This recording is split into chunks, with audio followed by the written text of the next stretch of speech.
You know, I always describe it as another. I'm referring to Jimmy Iovine again because it's another thing that always has stayed with me.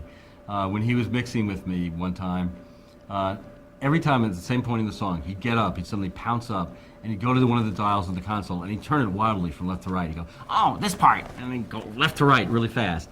And he did it like 8 times in a row. Every time we'd do a mix of the song, I finally said, "Jimmy, what are you doing?" Every time that comes around, you go, "Oh, I got to do that." And he'd turn the dial left to right. He says, "Oh, that.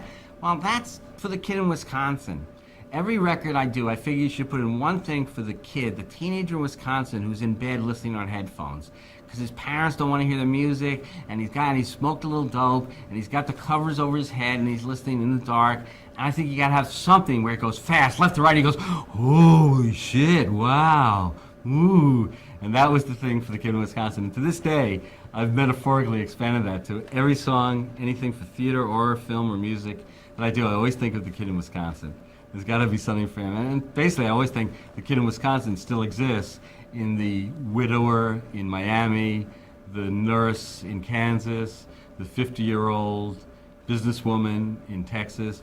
That's again the teenager who never dies. I think it's the kid in Wisconsin. That's the metaphor for me. With his head, with the covers covering his head, the headphones on, escaping in the dark. And you want to put the little thing where he travels back and forth. And that came from Jimmy.